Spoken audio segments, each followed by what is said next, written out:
Welcome to episode 473 of the Recruitment, Marketing and Sales podcast. And today we're really sort of finalising the last few weeks when we've talked a lot about content and the sort of contents that work for the recruitment, search and staffing sector. We've had a few questions and I wanted to answer those. We've had questions about how much content should we share? What channels should we be on? You never said anything about podcasts. Would it be worthwhile me starting a podcast? What about my LinkedIn profile? What about TikTok? What about Instagram?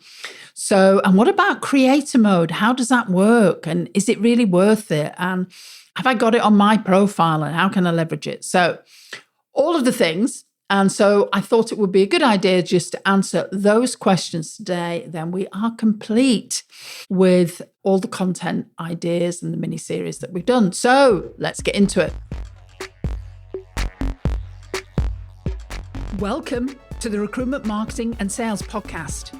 An obsessive focus on marketing and sales is the only way to accelerate your company growth. So listen in now as we share the latest strategies and techniques guaranteed to deliver you more placements and profits. Well, hi there everyone, this is Denise. Hope you and yours are well. And on the back of our mini-series on content, there's a few questions that have cropped up and I thought it would be a good idea to answer them around channels and regularity of posting, creator mode, LinkedIn, a few bits and pieces. So I wanted to make sure that I answered everybody's questions. And I'm going to get into that in a second. And if you're new here, welcome. Great to have you. Remember that there are another 470 odd podcasts on the Superfast Recruitment blog and website. We are on iTunes and we are on Spotify. So go and check out our recordings there if you want to. And obviously everything is on our website too. So you can go back and look at everything. And we have a YouTube channel. And I referred to that in the last podcast, and it might be worth going and checking it out again because there were a few questions about social media that came up and numbers and where should I post and things. And I did actually cover those in a webinar that we've actually made freely available to everybody now, and it's on YouTube. So go and check it out. So let's just talk about all of these different things in a second. First of all, though, how good are you at attracting the clients that you want and the candidates that you want? And this all comes down to your demand generation, your marketing. Now, we have a new tool that you can use. It's a scorecard tool and it's personalized. We'll score you at low, medium, high, different sections. And we base the questions. This is something that you can take. It's free, no charge. And it will probably take you about 3 to 4 minutes to do it. They're 15 very straightforward questions. And these questions are based on what is working now for our clients and the themes and everything that we've noticed over the last, nearly 18 years that we've been working in the industry. So if you want to take your scorecard, very easy. You don't need reams and reams of financial data. Just go along to the website, Superfast Recruitment. You'll have a look. There's various areas across the website that you can just put your name and email address in, or just simply go to Superfast Recruitment. That's all one word, .co.uk/scorecard. And a page will pop up and you can put your name and email address in. And we will actually send you a personalized PDF report. And for everyone that takes the scorecard, we will carry out a 45-minute debrief with you. Should you want more information, all you need to do is drop us an email and we can get that arranged for you. So let's just talk about all these different channels and what channels should I be on.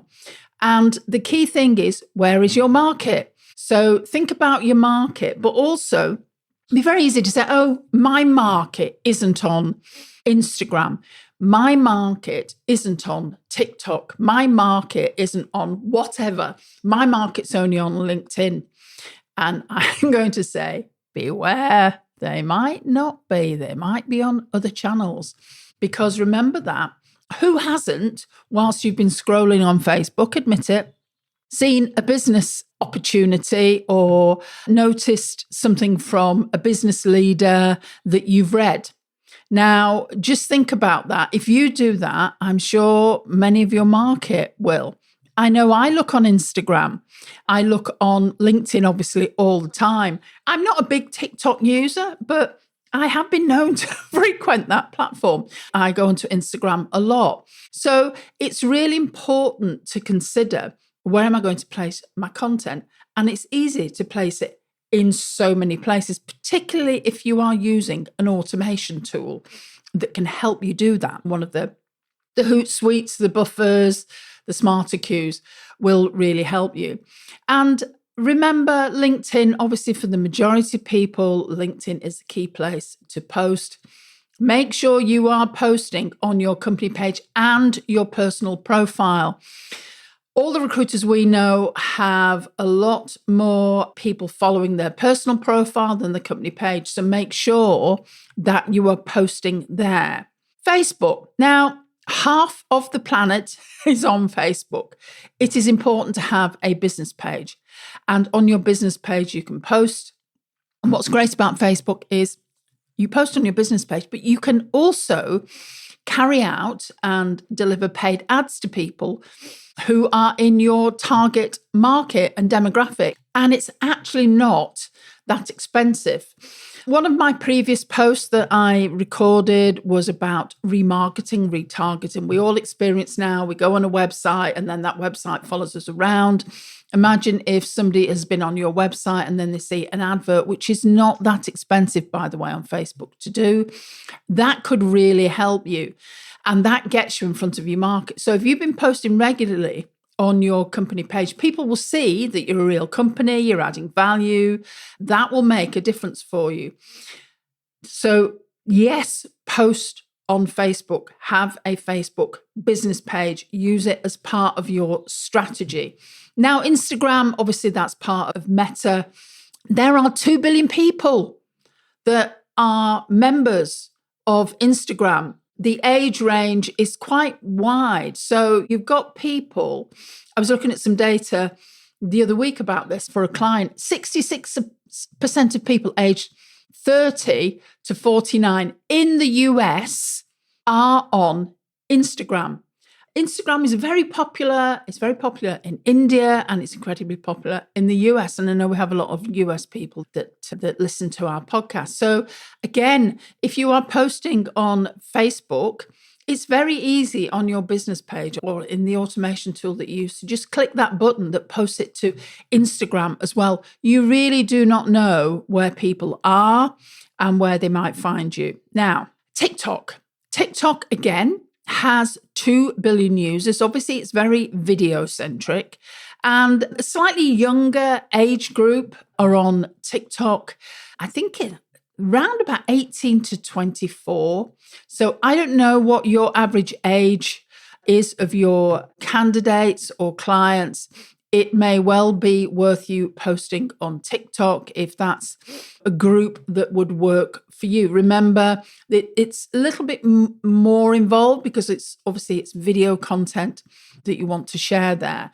And something I would draw your attention to when it comes to posting on social channels. Remember that the more times Google sees you posting, the more it will deliver you onto the first page of Google.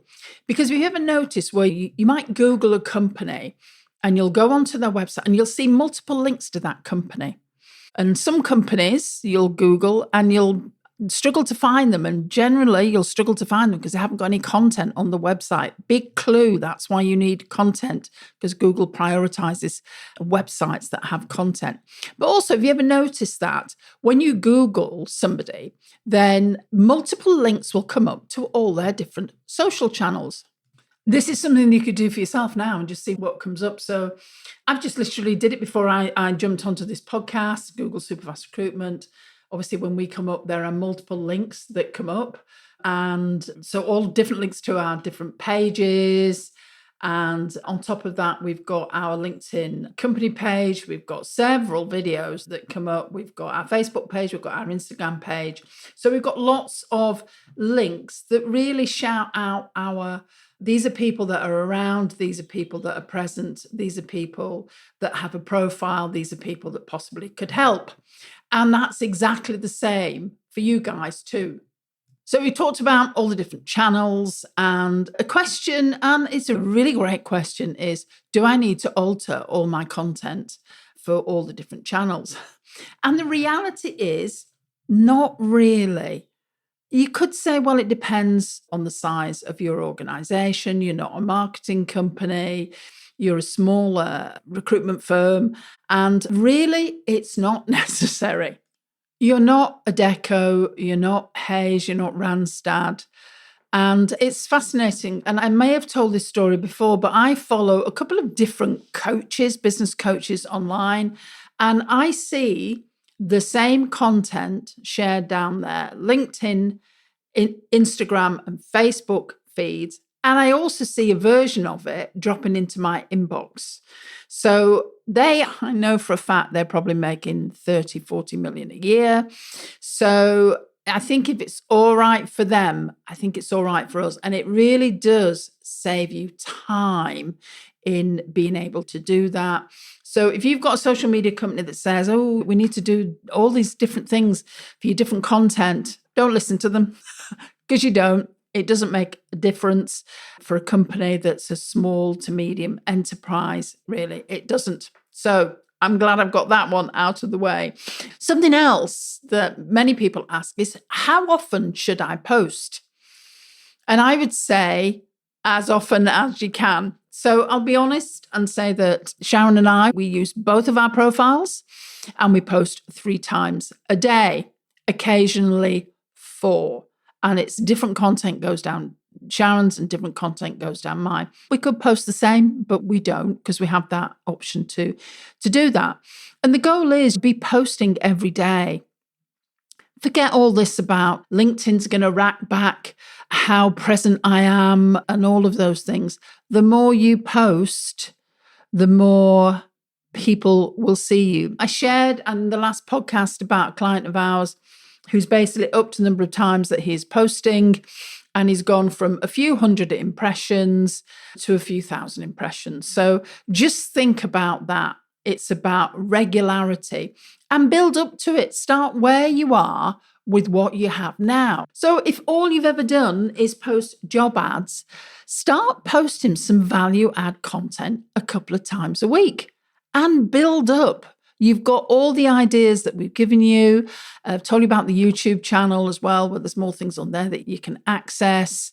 And start posting now and build your way up. Because remember, one of the things about posting at different times during the day is we know we have many recruiters that have clients in the US, they have clients in different sides of the world, and therefore their content needs to be spread across different time zones. So make sure you post across those different time zones. And don't worry, you of course are going to see your content more because you are looking for it, you are filtering for it. People in your organization are going to see it. Don't worry about your consultant saying to you, oh, we're posting too much. You can never post too much, trust me, because not everyone is going to see it all the time because obviously it's a scrolling feed. So please remember that when it comes to posting. I just wanted to take a moment to connect with all of you amazing listeners. As you know, our podcast isn't sponsored and we pour our hearts into bringing you quality content for every single episode. Now, if you've been enjoying the show, I'd love to connect with you on LinkedIn. You can find me at linkedin.com/Denise Oyston. That's Oyston. Just click that link, let's connect. And also a quick reminder that sharing our podcast or giving us a shout out on social goes a long way to helping grow our community and getting the message out there to all of the small recruitment companies and staffing companies and search companies that want to do well. Your support does mean the world to us and it helps us to continue doing what we love. So thanks for being part of the journey. Now, let's get back to that show. One of the other questions we had was about creator mode. And is creator mode something that I should use to get all of the data that I've talked about, impressions and shares and comments?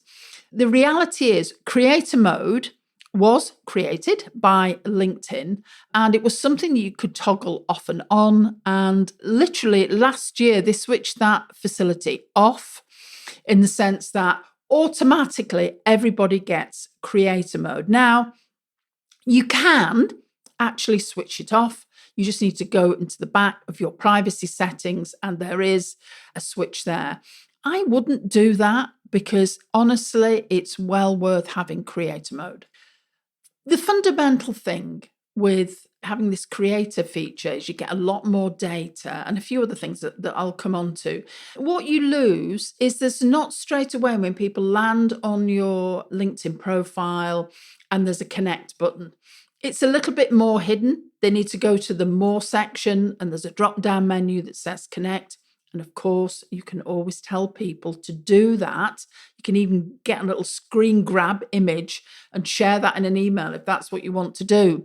But the great thing is people can follow you and there are no connection limits. So you can grow well beyond your connection limit on LinkedIn, which is great because I think your connection limit is up to like 30,000, which you might think is, well, that's a huge amount. But we have several of our clients that are nudging 30,000 connections on LinkedIn. They've been on LinkedIn since LinkedIn's inception 20 plus years ago, and they've been growing their market and they're very proactive. However, if you have creator mode, then you can grow your audience well beyond that and people are following you. And what happens with LinkedIn as well is it gives you better analytics. It allows you to have LinkedIn lives, to do LinkedIn newsletters. And you'll notice, in fact, if you go back to the Superfast Recruitment blog and look in the search bar, I did a whole series on LinkedIn a while back, and that will explain more about some of the things that I'm talking about here. But you'll notice on your LinkedIn profile, if you have creator mode switched on, which all of you will, you can actually add featured sections to your profile. And what LinkedIn does is it actually showcases them in a way that is more impactful for you. You become more present to people. Remember, I've talked about it in the past, less than 4% of people post actively on LinkedIn. If you are one of the ones that does, you are going to grow your audience exponentially and people are going to see you more. So remember, you get enhanced analytics, you get featured activity at the top of your profile, really good for people seeing you, and more people can follow you. So that is a difference that creator mode can make for you. So really well worth having it in today's market. Now, it's a little bit off topic, but I want to answer it anyway. It's about LinkedIn profiles. And remember that when you share content, people will check you out more. And the more you are posting online, the more content you are posting, the more visible you become, the more people want to go and check you out. So make sure that your LinkedIn profile stands out. Make sure you've got a good, clear about section. We actually, with our Superfast Circle clients, we give them some templates to write their about sections based on what's working now. If you're unsure, just go and look at mine and think about how can I rework this for me. Obviously, I'm a consultant just like you are, in a slightly different way, but I'm sure you'll get the general gist of how that works. Now, we have had a couple of questions about podcasting, and I didn't mention it. Naughty me, in all the different content formats. Video is really prioritized on LinkedIn, so that's why I really focused on that. Podcasts are great. They are more work. However, they are incredibly leverageable.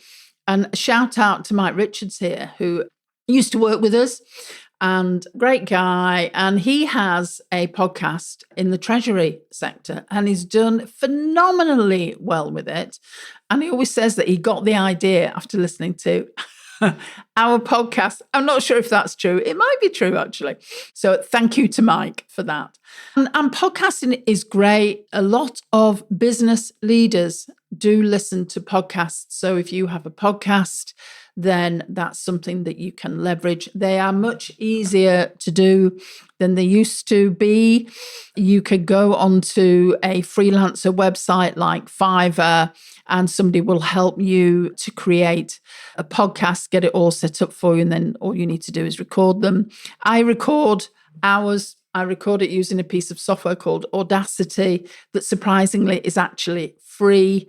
And then I just get it edited and all of the things done for it using somebody on Fiverr who is brilliant. If you need a name, let me know. And I utilize the podcast. So what is great about podcasting, it gets you out to an audience. So remember, you will be on Apple iTunes, you will be on Spotify, more people can find you.